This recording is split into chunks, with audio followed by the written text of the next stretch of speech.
നമസ്കാരം, ന്യൂസ് കാർഡിലേക്ക് സ്വാഗതം. കെ.ബി. ഗണേഷ് കുമാർ ഗതാഗത വകുപ്പ് മന്ത്രിയായതിൽ പിന്നെ അനവധി മാറ്റങ്ങളാണ് നടത്തിക്കൊണ്ടിരിക്കുന്നത്. എന്നാൽ അധികാരത്തിൽ കയറി ഒരു മാസം തികയ്ക്കുന്നതിന് മുൻപ് തന്നെ മന്ത്രിക്കെതിരായ പുതിയ വെളിപ്പെടുത്തലുമായി എത്തിയിരിക്കുകയാണ് മരണപ്പെട്ട നടി ശ്രീവിദ്യയുടെ സഹോദര ഭാര്യ വിജയലക്ഷ്മി.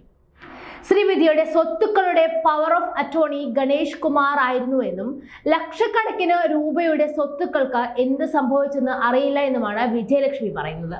ക്യാൻസർ ചികിത്സയുടെ ഭാഗമായി കീമോതെറാപ്പിക്ക് വിധേയായ വേളയിൽ ശ്രീവിദ്യ പവർ ഓഫ് അറ്റോർണിയായി ഗണേഷ് കുമാറിനെ ചുമതലപ്പെടുത്തുന്ന വിൽപത്രം തയ്യാറാക്കിയെന്നത് വിശ്വസിക്കാൻ പ്രയാസമാണ്.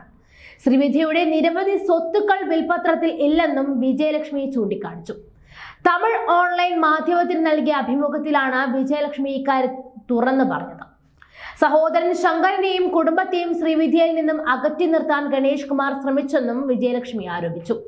സാമ്പത്തികപരമായി പിന്നോക്കം നിൽക്കുന്ന നൃത്യ വിദ്യാർത്ഥികൾക്ക് ട്രസ്റ്റ് വഴി സഹായം നൽകുമെന്ന വിൽപത്രത്തിലെ പ്രധാന നിർദ്ദേശം നടപ്പാക്കിയിട്ടില്ല.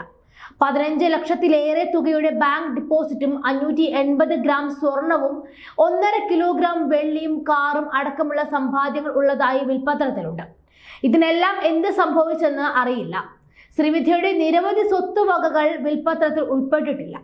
2 ജോലിക്കാർക്ക് ഓരോ ലക്ഷം രൂപ വീതവും സഹോദര പുത്രന്മാർക്ക് 5 ലക്ഷം രൂപ വീതവും നൽകണമെന്നും നിർദ്ദേശിച്ചെങ്കിലും ഇതുവരെ നടപ്പാക്കിയിട്ടുമില്ല. ശ്രീവിദ്യയുടെ ഏറ്റവും വലിയ ആഗ്രഹമായിരുന്ന ട്രസ്റ്റ് നടപ്പിലാക്കാൻ നടപടി ഉണ്ടാകണമെന്നും വിജയലക്ഷ്മി ആവശ്യപ്പെട്ടു. ചികിത്സയുടെ വിവരങ്ങൾ ബന്ധുക്കളിൽ നിന്നും മറച്ചുവെച്ച ഗണേഷ് വക്കീൽ നോട്ടീസ് അയച്ചതിനു ശേഷമാണ് വിൽപത്രത്തിന്റെ വിശദാംശങ്ങൾ പോലും നൽകിയത്. കുടുംബാംഗങ്ങൾ നടിയെ അവസാന കാലത്ത് ഉപേക്ഷിച്ചെന്ന കള്ളപ്രചാരണമാണെന്നും വിജയലക്ഷ്മി ചൂണ്ടിക്കാട്ടി. സ്വത്തുക്കളുമായി ബന്ധപ്പെട്ട് ക്രമക്കേടുകൾ നടന്നിട്ടുണ്ടെന്ന് ചൂണ്ടിക്കാണിച്ച 2012 ശ്രീവിദ്യയുടെ ബന്ധുക്കൾ കെ.ബി. ഗണേഷ് കുമാറിനെതിരെ മുഖ്യമന്ത്രിക്ക് പരാതി നൽകിയിരുന്നു. ശ്രീവിദ്യയുടെ വിൽപത്രത്തിൽ നിർദ്ദേശിച്ച രീതിയിൽ സ്വത്തുവകകൾ ഗണേഷ് കുമാർ വിനിയോഗിച്ചിട്ടില്ല എന്നാണ് മുഖ്യ പരാതി. നൃത്തരംഗത്ത് മികവ് കാട്ടുന്നവർക്കായി കലാക്ഷേത്രം ട്രസ്റ്റ് രൂപീകരിക്കണമെന്ന് നിർദ്ദേശിച്ചിരുന്നുവെങ്കിലും 6 വർഷമായിട്ടും നടപടി ഉണ്ടായില്ല. സഹോദരന്റെ മകൾക്കായി വകയിരുത്തിയ 10 ലക്ഷം രൂപയും നൽകിയിട്ടില്ല എന്ന് ശ്രീവിദ്യയുടെ സഹോദരൻ ശങ്കരരാമൻ നൽകിയ പരാതിയിൽ പറഞ്ഞിരുന്നു. തുടർന്ന് 2015 സഹോദരൻ മുഖ്യമന്ത്രിക്കും ആഭ്യന്തരമന്ത്രിക്കും പരാതി നൽകി. ശ്രീവിദ്യയുടെ സ്വത്ത് കെ.ബി. ഗണേഷ് കുമാർ MLA അനധികൃതമായി കൈവശം വെച്ചിരിക്കുകയാണെന്നും അവരുടെ വിൽപത്ര പ്രകാരം ചെയ്യേണ്ടതൊന്നും ചെയ്തിട്ടില്ല എന്നും പരാതിയിൽ വ്യക്തമായി പറയുന്നുണ്ട്. വീട്, കാർ, സംസ്ഥാനത്ത് വിവിധ ഇടങ്ങളിലെ സ്വത്ത്, LIC പോളിസികൾ എന്നിവയാണ് ഗണേഷ് കയ്യിലാക്കിയിട്ടുള്ളത്. ശ്രീവിദ്യയുടെ യഥാർത്ഥ വിൽപത്ര പ്രകാരം കൂടുതൽ സ്വത്തുക്കൾ കാണേണ്ടതാണ്. ചെന്നൈയിലെ മഹാബലിപുരത്ത് വീട് വലിയ തുകയ്ക്ക് വിറ്റതിനു ശേഷം പലയിടങ്ങളിൽ അവർ നിക്ഷേപം നടത്തിയിരുന്നു. ഒരേ ഒരു സഹോദരൻ എന്ന നിലയിൽ അറിഞ്ഞിരിക്കേണ്ട പല കാര്യങ്ങളും ഗണേഷ് കുമാർ തങ്ങളിൽ നിന്നും മറച്ചുവെച്ചെന്നും പരാതിയിൽ ആരോപിക്കുന്നു.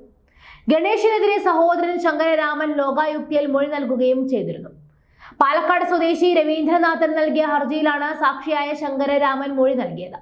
ശാസ്തമംഗലം സബ് രജിസ്ട്രാർ ഓഫീസിൽ 2006 ഓഗസ്റ്റ് 17 ശ്രീവിദ്യ രജിസ്റ്റർ ചെയ്ത വിൽപത്രത്തിലാണ് മരണാനന്തരം നടപ്പാക്കേണ്ട കാര്യങ്ങളുള്ളത്.